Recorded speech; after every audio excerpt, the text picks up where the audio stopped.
i7 ગુજરાતનો અવાજ। નમસ્કાર દર્શક મિત્રો, i7 ન્યૂઝ ગુજરાતીની સાથે હું છું આપની સાથે પાયલ બામભણિયા। તો જોઈએ આજના મહત્વના સમાચાર। અમદાવાદ શહેરમાં સતત બીજા દિવસે પણ હત્યાનો સિલસિલો જારી। તો એક્ટિવા ફૂલ સ્પીડમાં ચલાવે છે તેમ કહી યુવક સાથે ઝઘડો કર્યા બાદ યુવકનું અપહરણ કરી અને ઢોર માર મારી ફેંકી દેવાયો તળાવમાં। અમદાવાદમાં હવે અવારનવાર લૂંટ, મારપીટ, હત્યા અને હત્યારાની લેવેચના કિસ્સા સામે આવી રહ્યા છે। આવા કિસ્સાઓ એટલી તીવ્રતાથી વધી રહ્યા છે કે જાણે હવે માથાભારે તત્વોમાં અમદાવાદ પોલીસનો અને કાયદાનો કોઈ ભય જ નથી રહ્યો। આવો જ એક તાજો કિસ્સો અમદાવાદ શહેરના ચાંદખેડા વિસ્તારમાં બનવા પામ્યો છે। સૂત્રથી મળતી માહિતી અનુસાર અમદાવાદ શહેરના ચાંદખેડા વિસ્તારમાં આવેલા હુડકો પાસ પાસે વિસત બાતાના છાપરામાં રહેતા અજય નામના યુવકને તો ફૂલ સ્પીડમાં એક્ટિવા કેમ ચલાવે છે તેમ કહી તેના જ પાડોશમાં રહેતા બળદેવ ઉર્ફે તાવડી ઠાકોર તથા તેમની પત્ની અને તેમના પુત્રની પત્ની દ્વારા અજયને જેમ હોય તેમ બોલવા લાગ્યા હતા અને ઝઘડો કરવા લાગ્યા હતા। ત્યારે અજય દ્વારા કહેવામાં આવ્યું હતું કે એક્ટિવા હું ફૂલ સ્પીડમાં ચલાવી અને નથી નીકળ્યો, પરંતુ કોઈ બીજો એક્ટિવા ચાલક સ્પીડમાં એક્ટિવા લઈને ગયો છે તેમ કહી અને અજય તેની એક્ટિવા લઈ અને ઘર તરફ નીકળી ગયો હતો। થોડા સમય પછી અજય રિક્ષા લઈ અને ઘરની બહાર આંટો મારવા નીકળ્યો હતો ત્યારે તે ચાંદખેડા 4 રસ્તાથી વિસત તરફ જતો હતો। ત્યાં એક સફેદ કલરની અર્ટિગા 4-વ્હીલર ગાડી પીછો કરી અને શિવશક્તિ બસ સ્ટેન્ડ પાસે અજયની રિક્ષા આગળ ગાડી ઉભી રાખી દીધી હતી અને તે ગાડીમાંથી બળદેવ ઉર્ફે તાવડી ઠાકોર, નિકોલ, કાવ્ય ચૌહાણ, પાર્થ બારોટ અને બીજા અજાણ્યા ઈસમો ઉતરી અને જોડે જોડેથી બૂમો પાડી અને અજયને માર મારી જબરદસ્તીથી અર્ટિગા ગાડીમાં બેસાડી અને ક્યાંક લઈ ગયા હતા। એ લોકોએ અજયને ઢોર માર મારી અને ઘરના પાછળ આવેલ તળાવમાં ફેંકી દીધેલ હતો। પરિવારના સભ્યોને આ બાબતની જાણ થતા આજુબાજુના રહીશોને એકઠા કરી અજયને તળાવમાંથી બહાર કાઢ્યો હતો અને 108 મારફતે સિવિલ હોસ્પિટલ અસારવા ખાતે સારવાર માટે પહોંચાડ્યો હતો। અસારવા સિવિલ હોસ્પિટલ ખાતે ટૂંકી સારવાર બાદ અજયનું મૃત્યુ થયું। અજયના પરિવારજનોનો આક્ષેપ છે કે ચાંદખેડા પોલીસ દ્વારા પણ ક્યાંક ને ક્યાંક આરોપીઓને સપોર્ટ કરવામાં આવી રહ્યો છે। પરિવારજનો દ્વારા માંગણી કરવામાં આવી રહી છે કે આરોપીઓને કડકમાં કડક સજા આપવામાં આવે અને ન્યાય આપવામાં આવે। જોવું રહ્યું છે કે અમદાવાદ પોલીસ અને અન્ય એજન્સીઓ દ્વારા આરોપીઓ પર શું કાર્યવાહી કરવામાં આવે છે। વિશાલ પરમાર સાથે દક્ષલ રાણા, i7 ન્યૂઝ ગુજરાતી, અમદાવાદ। મારું નામ દર્શિલ ચામડા છે। કાલે 11:30 વાગે રાતે હું ને મારો મિત્ર અજય ઠાકોર રિક્ષા લઈને આપણા ચાંદખેડાથી ચા પીને સાબરમતી સાઈડ જઈ રહ્યા હતા। ત્યારબાદ શિવશક્તિનગર BRTની સામે પાછળથી એક અર્ટિગા આવી અંદર થોડા છોકરા હતા અને બારીમાંથી અમને ગાળા બોલીને ઓવરટેક કરીને અમારી રિક્ષા દબાઈ અને અમને જેથી કે હું મારો મિત્ર અજય ભાગવાની કોશિશ કરી પણ હું ભાગી ગયો અને મારો મિત્ર નીચે પડી ગયો। ત્યારબાદ એ લોકોએ થોડો ત્યાં માર્યો અને પછી એને ઉપાડીને ગાડીમાં લઈ ગયા અને એ લોકોની જગ્યાએ માર્યો અને 3.5 કલાક જેવો એને માર્યો અને એના ઘરની સામે વિસત માતાનું મંદિર છે ત્યાં તલાવડી, ત્યાં વરસાદના પાણી ભરેલું તો ત્યાં નાખીને જતા રહ્યા। એને કેટલા સમય પછી ખબર પડી તમને ને ત્યાં કેટલા વાગે તમે ગયા એ જગ્યા ઉપર? બસ જે એ લોકોએ નાખ્યો ત્યારે જ અમારા ત્યાં લાઈનના જે ઘરે કોઈ કહેવા આવ્યું હતું ઓકે ત્યારે ત્યાં લેવા ગયા હતા તળાવમાં। અને પછી ત્યાંથી સિવિલ કેટલા વાગે લાયા? સિવિલ તો 4:30 વાગતા જેવા લાયા। ઓકે 3:30 4 વાગતા જેવા। મારું નામ સુરેશભાઈ, જોરથી બોલો। મારો ભાઈ છે અહીંયાથી જે ઓફ છે મારો ભાઈ છે બરાબર।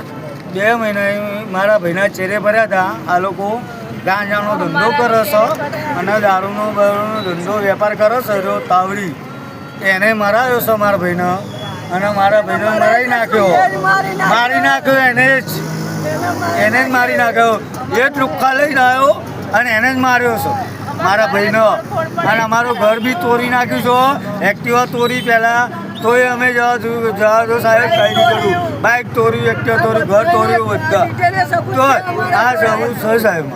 કેટલા સમયથી દુશ્મનાવટ છે અને કેટલા સમયથી તમને? 3 મહિના। ઓકે, એટલે જૂની દુશ્મનાવટ છે? જૂની દુશ્મની ઓવરી છે બરોબર।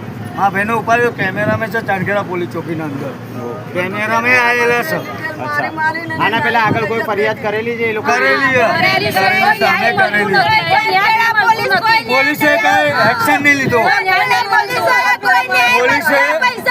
પોલીસે કોઈ એક્શન નહીં લીધો। પોલીસે કોઈ એક્શન નહીં લીધો કે હું 7 લાખ ભરણ ભરું છું તો મારું કાંઈ નહીં ઉખાડ્યું એવું કીધું કે 3-4 મહિને હેરાન કરતું હતું। અમે એને કીધું બી કરી ભાઈ જપી જાશ બરાબર, તોય ભાઈ માન્યો નહીં. તોય મારા ભાઈનું આજ એ કરી નાખ્યું એને. તો એને એમ જ કહું 7 લાખ ભરાના હાલે એમને એવી ધમકી હાલતો પોલીસના. અને પોલીસને કીધું ફરિયાદ બી અમે કરેલી. મારા ભાઈનું બાઇક એક્ટિવા બધું તોડેલું છે એને. પોલીસે કોઈ ચાણકેરા પોલીસ હવે ફરિયાદ લીધી નહીં અમારી. મારા બાપાનો અરેસ્ટ કર્યો હતો એને. મારા બાપાને ખુદનો, મારા ગોવિંદ બાપા ને જે મોટા એમને અરેસ્ટ કર્યા હતા અને પોલીસ ચોકીએ. પોલીસ મારા ભાઈના 2 મહિના 2 ભાઈઓને હેરાન કરે, મારવાની ધમકી આલે, ઘરે આયા મારી જાય મારા ભાઈને મારી નાખ્યો. મારો ભાઈ પોલીસ અને પોલીસ તરફથી તમે શું નિર્ણયની આશા રાખી રહ્યા છો? એવું છે ચાંદખેડા પોલીસે પૈસા ખાય. ચાંદખેડા પોલીસ ચોકી પૈસા ખાય છે. એના તાવડી એનું નામ તાવડી છે અને પૈસા ખાય છે. અને પોલીસ બરદેવો નામ છે, નામ એનું તાવડી ઓળખાય બરાબર છે.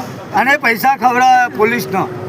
ચાંદખેડા પોલીસો પૈસા ખાય છે અને એટલે અમારો કેસ નહીં લીધો એટલે અત્યારે મારો ભાઈ મરી ગયો બરાબર. અને એના લુખા તાવડી ખુદ અંગાત હતો ગાડીમાં.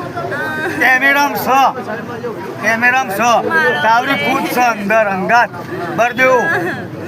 અને મારા ભાઈને મારી નાખ્યો, મારી તલાવ ન્યાય મળવો જોઈએ. મારા ભાઈને ન્યાય જ્યાં સુધી પકડી નહીં લાવે એમને ત્યાં સુધી મારા ભાઈની લાશ. ચેનલોને ટોટલી બધાને કહ્યું છે જોઈ લો મારા ફોનના માધ્યમથી બધાને ડિટેલ્સ મોકલી છે. ડીસીપી પીઆઈ કોઈ પણ આમાં રસ લીધો નથી. આરોપીઓને તાત્કાલિક દોડે પકડવા જોઈએ અને એમને સરઘસ કાઢવું જોઈએ. આમનું આતંક વધી ગયું અમદાવાદની અંદર. આયે દિન જે સામાન્ય માણસ છે ને નીકળતા ડરી રહ્યો છે એવી પરિસ્થિતિ થઈ ગઈ. મારું નામ કે પરમાર છે. હું સામાજિક કાર્યકર છું. ચાંદખેડાની અંદર ભર યુવાનીમાં આજે 20 વર્ષની ઉંમર એની પૂરી થવા આવવાની હતી એવા સમયે કોઈ અસામાજિક તત્વો કે જેને દર્શિલ સાગઠિયા અને આ અજય ઠાકોર જ્યારે ચા પીવા માટે કે કોઈ અન્ય કામથી જતા હશે ચાંદખેડાથી સાબરમતી તરફ, ત્યારે શિવશક્તિ બીઆરટીએસ બસ સ્ટોપની આગળ કોઈ સફેદ કલરની ગાડી, એમના નિવેદન મુજબ સફેદ કલરની ગાડી આવી અને એની અંદર માથાભારે તત્વોએ આ અજય ઠાકોરને ઉઠાવી લઈ ગયા. અને જે પછી 4 કલાક પછી ચાંદખેડાના સુપ્રસિદ્ધ વિશદ માતા મંદિરના આગળ તળાવમાં ગાળામાં લાશ આ ભાઈને મારીને ફેંકી દેવામાં આવ્યો. આજે મને સાંજના અમુક અત્યારે હાલની વાત કરું છું, કલાક પહેલાં મને ખબર પડી કે આવું થયું છે, તમે આવો. ચાંદખેડાની અંદર વરસાદ પડે ને બિલાડીની ટોપ ફૂટી નીકળે એમ સામાજિક કાર્યકર્તા હોય છે, પણ આજે એક પણ સામાજિક કાર્યકર્તા આ ભર યુવાનીમાં જે મારી નાખવામાં આવ્યો અને આમલા આરોપીઓ ખૂબ જ માથાભારે હોય બરાબર છે. અને આની અંદર મને પણ હું એટલું ચોક્કસ કહીશ એક સામાજિક કાર્યકર્તા તરીકે કે પોલીસની નિષ્ક્રિયતા આ બેના નિવેદન મુજબ જ્યારે મેં એમને પૂછ્યું કે શું થયું કે છેલ્લા 2 મહિનાથી આ બબાલ ચાલતી હતી. આની પહેલાં આ અમારા દિયોર અને આ મારા છોકરાના ભાઈબંધની ઉપર બી ચાકુથી વાર કરવામાં આવેલો. એ વખતે બી ફરિયાદ થયેલી. 1-3 દિવસમાં આરોપીને છોડી દેવામાં આવેલા. તેમ છતાં આજે ફરીથી આ બનાવ બન્યો. આજે પોલીસે ખરેખર ચાંદખેડાની અંદર પીઆઈ છે, પોલીસ છે, બધું જ છે, પણ તમે ચાંદખેડાની હકીકત જાણો. હું એક સામાજિક કાર્યકર તરીકે આ દુઃખદ છે. મેં એસપી સાહેબને કહ્યું છે કે કદાચ આ આરોપી સાથે એમના ટેલિફોનિક લોકેશન ટેલિફોનિક વાત કોઈ પોલીસ સાથે થયેલી હોય તેવા પોલીસોને બી ચાંદખેડાથી ભગાડી મૂકો. આવ્યું મારું એક નિવેદન છે. અને આ જે મનોરંજનાર જેનું અત્યારે ફૂલ કરવામાં આવ્યું છે, 4 કલાક સુધી મારવામાં આવેલું છે, એવું આ લોકોના નિવેદન છે. બસ નજરે જોનારાનું નિવેદન છે, એનું અપહરણ કરવામાં આવેલું છે, પછી મારીને ફેંકી દેવામાં આવેલા છે. આ બાબતે ચોક્કસ તપાસ કરી એસપી એસીપી નારાયણ સાહેબે કહ્યું છે કે કાલ સવાર સુધીમાં આરોગ્ય પકડી લાવો. એટલે જો કદાચ નહીં પકડી લાવે તો આ લોકો એવું કહે છે કે અમે પોલીસ સ્ટેશન લાશ લઈને ધરણા કરીશું. આવું આ લોકો નિવેદન છે. હું એમને સમજાવું છું સોશિયલ વર્કર તરીકે કે મરી ગયા પછી એને ન્યાય અપાવવાનો છે, એમની લાશ દર્શાવવી નથી. પણ તમે આવો કોઈ નિર્ણય ના લેશો. હું આ લોકોને સમજાવું છું. પોલીસના એસીપી સાહેબ આવેલા છે, હાલ ચાંદખેડાના પીઆઈ પોતાનો જન્મદિવસ ઉજવવાની ઉજવી રહ્યા છે, પણ એસપી આવીને એ એમનો ન્યાય આપવાનું કહી ગયેલા છે કે નજરે જોનારાઓ અને તપાસમાં નીકળી આવે એવા આરોપીને ખરેખર સજા થવી જોઈએ, જેથી આવું ફરીથી થાય નહીં. અને ચાંદખેડામાં વારંવાર આવા બનાવો બનતા હોય છે, બરાબર છે. અને ખુલ્લેઆમ દારૂ, ચરસ, ગાંજો, એમની ગોળીઓ ને આ ફલાણું ઢીકણું તમામ વેચાતું હોય છે. કોઈ સામાજિક કાર્યકર કોઈ બાબતે બોલવા તૈયાર નથી. આજે હું તમને કહું છું કે આ બધું બંધ થવું જોઈએ, જેથી કરીને આવા દીકરાઓ કોઈના મરણ પછાડીએ ના જાય, કે આવું કોઈ આમને સામને લડત ના કરે.